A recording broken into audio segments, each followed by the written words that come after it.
아파트 입주민에 의한 갑질과 폭행을 견디다 끝내 세상을 던진 고 최희석 경비노동자의 발인이 오늘 새벽 진행됐습니다. 인간으로서의 존엄이 무너져 내리는 모멸감을 겪고 안타까운 선택으로 내몰렸던 고인의 고통이 얼마나 심했을지 가늠조차 되지 않습니다. 삼가 고인의 명복을 빕니다. 부디 평화로운 세상에서 영면하시길 바랍니다. 경비노동자에 대한 폭언과 폭행은 어제 오늘의 일이 아닙니다. 오죽하면 경비원을 인간임을 포기해야 근무할 수 있는 직업이라는 표현까지 나왔겠습니까?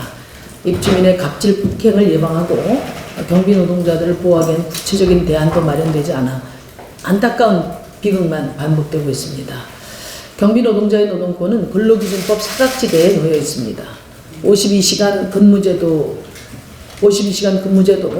경비노동자에게는 예외라는 점이 대표적입니다. 경비노동자에게 아파트 입주민은 사용자의 지위를 가진 것이나 다름없지만 입주민에 의한 갑질과 폭력으로부터 경비노동자를 지켜주기 위한 안전장치는 현행법에 부재한 상황입니다. 경비노동자가 노동자로서의 권리를 보장받을 수 있도록 해야 합니다. 아파트 입주민과 경비노동자의 관계를 사용자와 노동자의 관계로 인정하고 이번 사건과 같은 갑질 폭행에 대해서는 근로기준법상의 직장 내 괴롭힘 금지 조항과 사용자 폭행에 대한 가중처벌을 적용해야 합니다.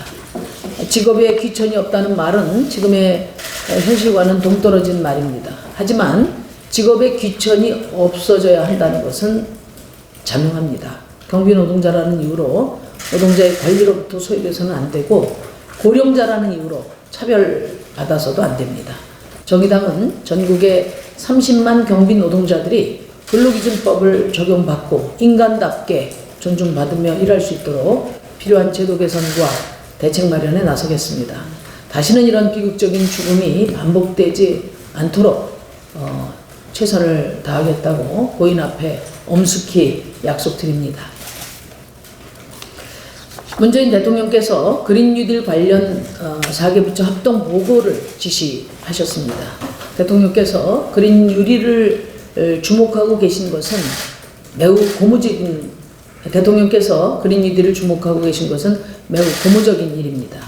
정의당은 포스트 코로나 시대를 준비하기 위한 한국판 뉴딜은 그린 뉴딜이어야 하고 그린 뉴딜은 한국판 뉴딜의 일부분이 아니라 중심이 되어야 한다는 점을 일관되게 강조해 왔습니다. 그리고 코로나19 이전부터 그린 뉴딜 정책을 심도 깊게 준비해서 총선 공약으로 제시한 바가 있습니다. 우리 사회, 아니 지구가 마주한 가장 중대한 위기가 바로 기후변화이기 때문입니다.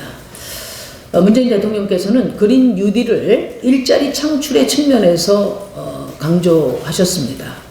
그린 뉴딜은 당연히 새로운 일자리 창출의 기회가 될 것입니다. 그러나 무엇보다도 그린 뉴딜의 핵심 취지는 기후위기를 극복하고 불평등을 해소하는 탈산소 사회로의 경제 대전환이라는 점을 정부가 중심에 두어야 할 것입니다. 갑작스럽게 닥친 코로나19는 기후위기로 인해 발생할 수많은 재난의 예고편입니다. 탈산소 사회로의 경제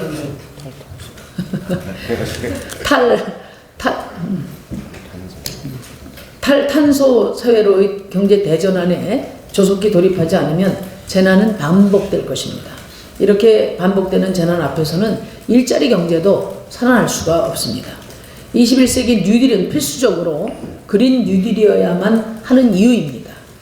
그럼에도 이제껏 정부가 발표한 한국판 뉴딜의 밑그림에서는 그린 뉴딜은 거의 언급조차 되지 않았습니다. 뒤늦게나마 대통령이 직접 그린 뉴딜의 필요성을 제기하고 4개 부처에게 그린 뉴딜 추진 방안을 제시한 것은 다행입니다. 다만 기획재정부가 이미 디지털 뉴딜과 규제 완화를 중심으로 짜놓은 한국판 뉴딜의 골격에 대한 재검토 없이 환경 관련 사업을 몇 개 추가하는 것만으로 그린 뉴딜의 목표를 달성할 수는 없다는 점을 말씀드립니다. 회색 뉴딜에 그린 뉴딜 요소 몇 개를 추가해서 무늬만 더 씌운다고 해서 회색 뉴딜이라는 본체가 변하지는 않을 것이기 때문입니다. 대한민국은 코로나 방역의 선도 국가가 되었습니다. 이제 그린 뉴딜을 통해서 기후 악당 국가에서 기후 모범 국가로 변모하고 포스트 코로나 시대에 세계의 미래를 주도하는 선도 국가가 될 준비를 해야 합니다.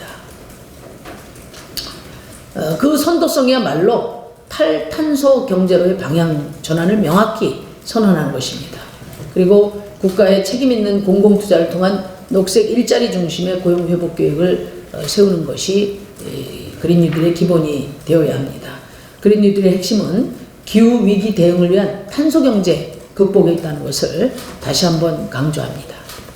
앞서 말씀해 주신 것처럼 그린 뉴딜 내용이 이제 본격적으로 논의되는 것에 대해서 적극적으로 환영합니다.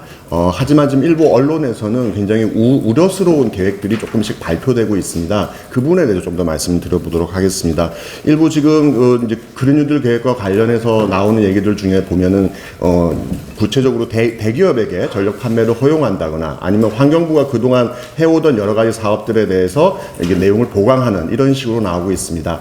앞서 대표님께서도 강조해 주신 것처럼 가장 중요한 포인트는 탈탄소 사회를 나가기 위해서 탄소 순배출 제로라는 목표를 언제까지 어떻게 실현할 것인가라는 목표 설정이 되는 것이 가장 중요합니다. 그것이 없는 상태에서 사업 몇 개를 나열하는 식으로 되는 것은 그린 뉴딜이라고 할 수 없습니다. 또한 계속 지금 대기업에 대해서 규제 완화 얘기가 되고 있는데요. 공공 부분이 중심이 되어서 에너지 전환을 한다는 것은 가장 그린 뉴딜의 중요한 또 맥락 중에 한 개일 것입니다. 그래서 공공 부분이 주도하는 에너지 전환을 통해서 이 기후 악당 국가를 벗어나고 그 과정에서 생길 수 있는 다양한 혼란들을 극복하기 위해서 노동자, 중소상공인, 지역사회에 대한 정의로운 전환 원칙을 지키는 것, 이런 것들이 그린 뉴딜에 반드시 포함되어야 된다고 봅니다. 또한 요번에 4개 부처만 지금 얘기가 되고 있는데 앞서서 강조해 주신 것처럼 기재부 당연히 포함되어야 될 것이고요. 원래 그린 뉴딜에서 빼놓을 수 없는 이제 내용 중에 농업 정책들 그리고 지역 분권 내용들이 함께 포함되어 있습니다. 그래서 이후에 진행될 계획에는 기재부와 농림부, 죄송합니다. 기재부와 농림부 그리고 행안부까지를 포함하는 범부처의 계획으로 이 그린 뉴딜 계획이 될 수 있기를 다시 한번 촉구합니다. 감사합니다. 자, 오늘 모두 발언 이걸 마치겠습니다.